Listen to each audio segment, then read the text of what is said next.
నేను ఎప్పుడు కుళ్ళుకున్నాను నాకు అర్థం కావట్లేదు. అసూరా నీకు నా మీద? అవును నీకే. దివ్యాలను నామినేట్ చేసినా తనుజాలను నామినేట్ చేసినా నాకు సేమ్ కైండ్ ఆఫ్ ఎఫెక్షన్ ఉంటుంది. ఎఫెక్షన్ చేంజ్ అవుతుంది. దయచేసి ఎమోషనల్గా ఎమోషనల్గా వెళ్తే అయిపోతాం. ఇంక ఎమోషన్ ఏముంది? ఇంకా అది నిన్న ఫ్రీ మోషన్ అయిపోయింది. ఇంకే బాబు ఈ ట్రైనింగ్ వదలట్లా కదా. నాకు ఒకటి అర్థం కావట్లేదు ఏమో ఇక్కడ. నేనే వీళ్ళందరికీ పాయింట్. నేను ఎవరితో మాట్లాడకుండా సోలోగా ఉండిపోవాలా? నువ్వు నీకు దండం పెడతాని నువ్వు ఎంత తక్కువ పాసిబుల్ అంతనే మాట్లాడరాదు. ఎందుకంటే ఆయనతో మాట్లాడేటప్పుడు అదే ప్రాబ్లం, మాధురి గారు ఉన్నప్పుడు ఆవిడతో మాట్లాడేటప్పుడు కూడా అదే చెప్పేవారు. ఇప్పుడు నువ్వు నాతో మాట్లాడడం స్టార్ట్ చేసి ఇదే అంటున్నారంటే ప్రాబ్లం అయితే వెళ్ళిపోతారా ఇడికెచ్చి. కెప్టెన్సీ దాంట్లో ఎందుకు నా వైపు రావాలనిపించలేదు? నాకు తెలీదమ్మా. నువ్వు నా వల్ల ఎంత హర్ట్ అయ్యావో నువ్వు నాకు ఎప్పుడు చెప్పుకోలేదు, కానీ మీ అర్థం కింద ఎక్కువగా నేను హర్ట్ అయ్యా. కరెక్టే సార్, పాపం ఫీల్ అయినట్టున్నారు. ఎందుకంటే అందరి విషయానికి వెళ్తావు బాధపడితే. అంటే నా వరకు వచ్చేసేసరికి నేను అంత ఎనిమి అయిపోయానా నీకు? నువ్వు నిజంగానే క్వశ్చన్ అని అడుగుతున్నావా రాధిక? అవును టిల్లు, చెప్పు చెప్పు. నేను నిజంగా లో అయ్యానంటే, నా పర్ఫార్మెన్స్ తగ్గింది అని అంటే నీ గురించి ఆలోచించా. లిటరల్లీ నిన్నటి నుంచి ఆలోచిస్తున్నా నీ గురించి. నీ వల్లే నా లైఫ్ సంకనాకిపోయిందే. నువ్వు నమ్మకపో. సరే, ఐఎమ్ సారీ. నేనే సారీ. I'm really sorry. అదేమి మైండ్ లో పెట్టుకోకు. ఫైనల్ గా మీరు ఫోన్ పెట్టారు, ఫ్యామిలీ నుంచి ఫోన్ వస్తుంది. Phone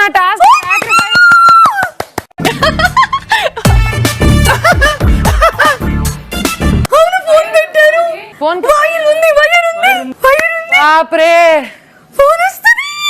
camera.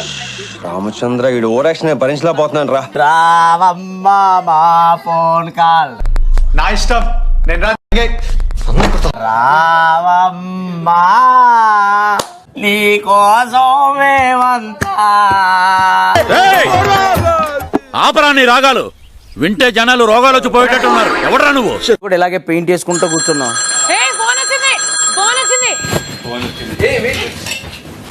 అంత చుత్సాహం ఎందుకురా నీకు? Hello hello hello hello Tanuja, big boss. ఎలా ఉన్నారు? బానే ఉన్నానండి. ఇంకా బీపీ షుగర్ ఏం రాలేదు. బాగున్నాను బిగ్ బాస్. మీ చుట్టూ ఉన్న వాళ్ళందరూ మన మాటలు వింటున్నారు. వాళ్ళందరినీ దూరంగా పంపించేయండి. నేను మీకు ఫోన్ ఎందుకు చేశానని మీరు అనుకుంటున్నారు? తనుజ, బిగ్ బాస్, ఇప్పటి నుంచి కంటెండర్షిప్ టాస్క్ మొదలైంది. ఇది చెప్పడానికా అంత అర్జెంట్ గా రమ్మన్నారు? దీనికి సంబంధించిన ఏ విషయాలైనా నేను ఫోన్లోనే మాట్లాడతాను. ఓకే ఓకే, అర్థమైంది. కెప్టెన్సీ కంటెండర్ దాని గురించే ఫోన్ కాల్స్ వస్తాయి. నీకేం చెప్పారు? అదే చెప్పారు. సీక్రెట్ టాస్క్ చెప్పడం రాట్లని. అరే ఓపెన్ చేయి అయితే నువ్వు దింగి. హలో హలో, మీ దుంపల్లో మీరు ఎక్కడ తయారయ్యారా బాబు? సంజన, ఎలా ఉన్నారు? బాలేను బిగ్ బాస్ గారు. ఏం రోగం ఏంటి? అన్నం తినంటే ఆకలిట్లేదు భయ్యా. జరగండి అడుగుండి అందరూ. ఓవర్ బిల్డప్ అవుతుందా? లేదు వెళ్ళండి. Good job Ritu. Very good. పైకి వస్తావు. పైకి పోకుండా ఉంటే చాలు సార్. అది నీ బిహేవియర్ మీద బేస్ అయి ఉంటుంది. Thank you big boss. పవనే కాకుండా మిగతా వారు కూడా మీ మాట బాగానే వింటున్నారు. తనుజ చెప్పిన దాని గురించి మీరేమనుకుంటున్నారు? నేనైతే నమ్మట్లేదు బిగ్ బాస్. అంటే కంటెండర్ దాని గురించి అయితే కాదనుకుంటున్నాను బిగ్ బాస్. పిచ్చోళ్ళ గురించి వెంటనే కానీ లైవ్ లో ఇదే చూడటం. Ritu, good job. Thank you big boss. ఎందుకంటే నమ్మకమే ఈ టాస్క్ లో అతి ముఖ్యమైన విషయం. నమ్మకమే జీవితం. మళ్ళీ చెప్పు. నమ్మకమే జీవితం. మళ్ళీ చెప్పు. నువ్వు చెప్పరా. నమ్మకమే జీవితం. మీకు మీ టీమ్స్ యొక్క మద్దతు అవసరం, కానీ గుర్తుపెట్టుకోండి, మీ మధ్యలోనే ఒక రెబల్ ఉన్నారు. మనల్ని చేయడానికి మళ్ళా ఉండే ఒక నల్లటి గొర్రె మనలో జ్వరపడింది. దాన్ని కనిపెట్టి బలి. Who is that black sheep? నువ్వు రెబలా? ఏమమ్మా చెప్పేస్తారు మరి. ఆ రెబల్ ఎవరైతే బాగుంటుంది? బన్నీ అయితే బాగుంటుంది బిగ్ బాస్. కాదు, ఆ రెబల్ మీరే. What a vision, what a thought. పిచ్చోలు అయిపోయారు మా టీం అంతా. మీకు కొన్ని సీక్రెట్ టాస్క్లు ఇవ్వడం జరుగుతుంది. వాటిలో ఎక్కువ టాస్క్లు పూర్తి చేస్తే మీరు కంటెండర్ అవుతారు. ఓకే, నువ్వు ఎట్లా చెప్తే అట్లా. మీరు సీక్రెట్ టాస్క్ విజయవంతంగా పూర్తి చేసిన ప్రతిసారి ఒకరిని మీరు ఈ కంటెండర్షిప్ రేస్ నుంచి ఎలిమినేట్ చేసే పవర్ లభిస్తుంది. మీరు నాకు నచ్చారు సార్, నాకు పవర్ ఇచ్చారు. ఇప్పుడు ఆట మొదలవుతుంది సార్.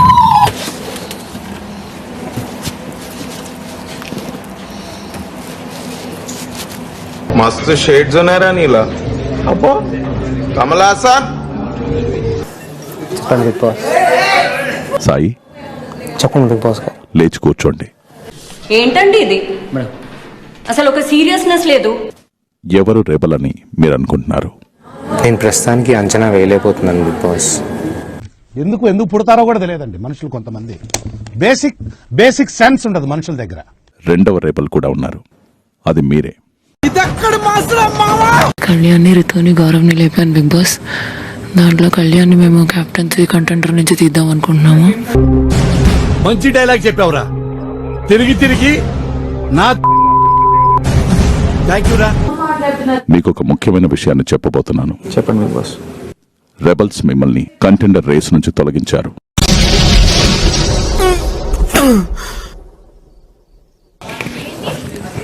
రెబల్స్ నన్ను ఎలిమినేట్ చేశారంట గేమ్ నుండి, అందుకని అవుట్ ఆఫ్ ది గేమ్.